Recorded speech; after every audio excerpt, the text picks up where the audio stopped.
유럽 한인 총연합회의 유재헌 회장님께서 토론을 해주시겠습니다. 예, 반갑습니다. 유럽 한인 총연합회장 유재헌입니다. 이 동포청에서 이런 좋은 계획을 가지고 계시다고 해서 만사체 쳐놓고 어제 나왔습니다. 그래서 13시간 거쳐서 왔는데 1시간에 1분씩은 주셔야 되는데 가능한 한 빨리 제가 이제 준비된 내용을 중심 삼고 빨리 끝내도록 하겠습니다. 재외동포 정책 기본 교회안을 이렇게 마련해서 토론회를 개최해 주신 것에 대해서는 대단히 시기적절하고 그리고 재외동포의 일원으로서 대단히 감사하게 생각합니다. 제안된 기본 계획 수립안은 대체적으로 제가 보기에는 전문가는 아니지만은 지금까지 정부에서 하셨던 거에 비할 때 촘촘하고 잘 준비되었다고 판단이 되지만 또 제가 현장에서 느끼고 또 이런 부분은 좀 보완이 되었으면 좋겠다 하는 그런 생각을 위주로 제가 제안 드리는 입장에서 말씀을 드리겠습니다. 4가지의 제안을 준비했었는데 제가 공항에 있을 때 전화를 받았습니다. 여기 독일에 계시는 회장님께서 아주 이 말씀을 꼭 좀 전해달라 해서 한 가지를 좀 추가를 해야 되겠습니다. 제일 먼저 재외동포 정책 수립 결정에 재외동포가 참여했으면 좋겠다 하는 말씀을 드립니다. 재외동포 정책은 정부나 학계, 재외동포가 함께 연구, 토론하고 결정할 수 있어야 된다 그렇게 생각을 합니다. 맞춤형 정책을 마련하기 위해서 수십 년 동안 외국에서 살아온 동포들의 의견 반영이 대단히 중요하다는 생각이 들고요. 재외동포 기본법 제10조에 의해 구성되는 재외동포 정책위원회에 제 생각은 최소한도 중요한 대륙에서 한 분씩 이렇게 오셔서 의견이 잘 적절하게 반영될 수 있었으면 좋겠다 하는 그런 말씀을 드립니다. 그리고 두 번째로는 재외동포 노령화에 따른 정책입니다. 제가 이번에 지난 정부나 지금까지 정부의 정책을 보면은 대부분 차세대나 또 경제인단체 이런 데 집중적으로 정책이 수립이 되었는데 이번에도 보니까 차세대에 대한 내용은 여러 군데 많이 나옵니다. 근데 실질적으로 우리 재외동포들이 이제 80, 90까지 넘어가는 그런 그 연령에 도달해 있거든요. 그런데 그분이 재외동포로서 국내에서 받는 그런 대우보다 어떤 면에서는 많이 부족하지만 그래도 정부에서 그분들을 위한 맞춤형 정책을 마련해 주셨으면 좋겠다 그런 생각을 해봤습니다. 그리고 세 번째로 재외동포 선거권자에 대한 특별권 행사를 좀 보장해 주셨으면 좋겠다는 생각을 해봤습니다. 사실 이 문제는 외국에 계시는 제가 이 내용을 보니까 우리 패널 분들 보니까요. 한인회장, 한인회에서 나오신 분들이 안 계시더라고요. 그래서 사실 작년에도 그렇고 대통령 선거 때도 그렇고 저희가 재외동포들이 투표권을 가지고 있는데 투표를 하실 수 없는 그런 여러 가지 열악한 그 제도적인 문제가 있습니다. 그래서 우리 동포들이 투표를 함으로써 의견을 표현하고 정말 2022년 12월 재외동포청 자료에 이렇게 따르면요. 재외 선거인이 200만 명으로 추산을 하고 있더라고요. 그런데 대선 때 11.5%인 23만 1,247명이 등록을 해서 선거를 했습니다. 이 선거율은 어떻게 보면 너무 저조하기 때문에 재외동포들에 대한 선거권을 줘야 되겠는가 하는 그런 비판적인 그런 말씀을 하시는 분도 있지만은 이것은 우리 국민이면 누구나 기본권을 보장을 받아야 될 법적인 근거가 있기 때문에 그것은 보장이 되어야 된다는 생각이 들고요. 그리고 3시간, 4시간 또는 어디는 또 비행기를 타고 와서 이거 투표를 해야 되는 그 현실적인 문제 때문에 투표율이 저조할 수밖에 없다. 그런 생각이 들어서요.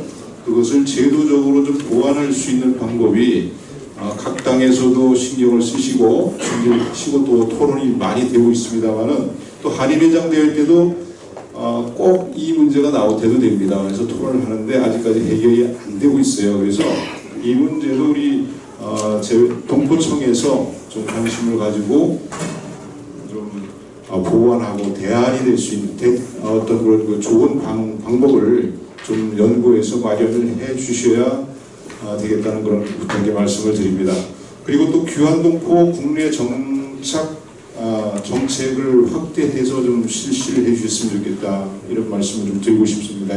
이 내용을 제가 생각하면서 좀 이렇게 찾아보니까요, 얼마 전에 재외동포 신문에서 건국대학교 성일환 교수님이더라고요.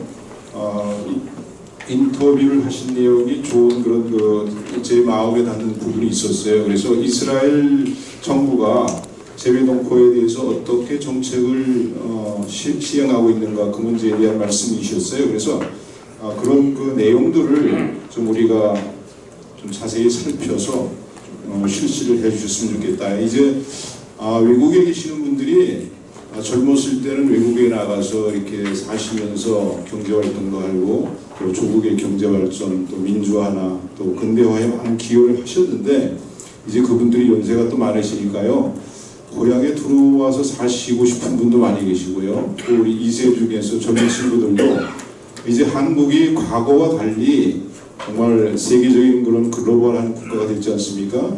그러다 보니까 한국과 연계해서 비즈니스도 하고 싶고 여러 가지 그런 꿈들이 있는데, 그분들이 한국에 들어와서 정착을 하시거나 또 비즈니스를 하실 때 정말 그 도움이 될 수 있는 그런 정책들을 좀 마련해 주셨으면 하는 그런 생각이 들었습니다.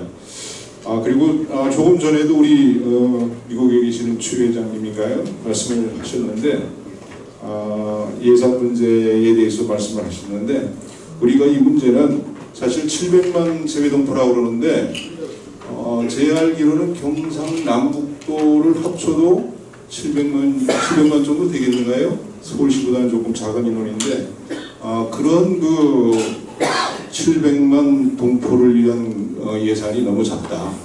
그래서 그것은 정부 차원, 정부 쪽에 이제 제가 말씀을 드리고 싶지만은 청장님께서 또 역할을 하셔야 될 부분이라고 생각이 됩니다.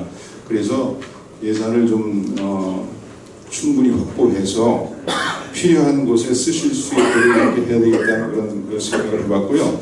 마지막으로 우리 독일 회장님께서 하신 말씀은 사실은 우리 총장님한테 개별적으로 이렇게 말씀을 드렸으면 좋겠다, 그런 생각도 했는데, 여기서 말씀을 드려도 크게 문제가 될 것 같지는 않아요. 그래서 제가 특히 저도 모르고 있던 내용인데 11일에 모 처에서 이제 우리 독일 쪽에 동포들 의견을 듣고 싶어서 나오신다고 그래요.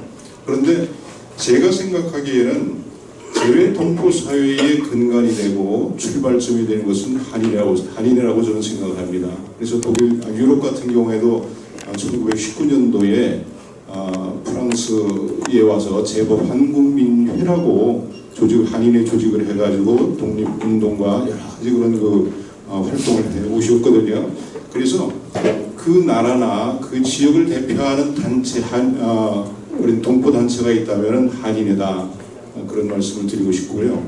그래서 한인회가 중심적인 역할을 해야 되고, 항상 무슨 그 나라에 와서 정부에서 무엇을 하실 때에는 한인회와 더불어서 같이 좀 협력을 했으면 좋겠다, 그런 생각을 해봅니다. 이번에 오시는 분들은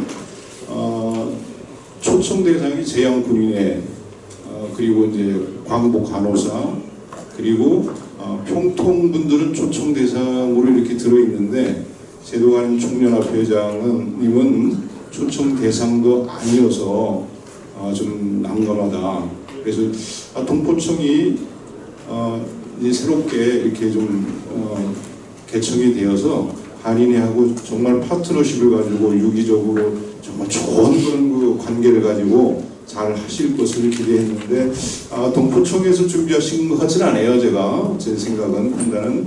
그런데 그런 부분에 대해서도 좀 우리 총장님께서 좀 신경을 쓰셔서 한인회하고 동포청이 제가 비유를 하자면은 이빨과 잇몸과 같은 그런 관계로 좀 파트너십을 가지고 좀 적극적이고 좀 긴밀하게 이렇게 활동을 해 주셨으면 좋겠다 그런 생각이 듭니다.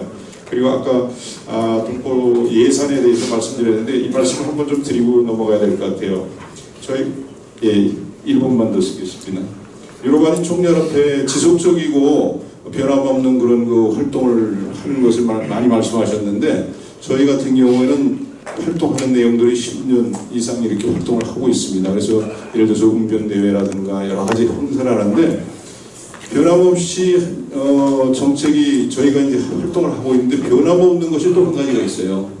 10년 전의 예산이나 지금 예산이나 1달러도 안 올라갔습니다. 그래서 사실 굉장히 한인 회장님들이 저희뿐만 아닐 거예요. 한인 회장님들이 시간도 투자하고 그리고 이렇게 행사를 하다 보면 보통 2, 3만 불씩 이렇게 마이너스가 됩니다. 그래서 개인적으로 이렇게 그것을 채워놓아야 되는 그런 그 어려운 사정이 있다는 것을 우리 동포 총장님께서 다시 한번 좀 생각을 해 주셨으면 좋겠습니다. 감사합니다. 네, 고맙습니다.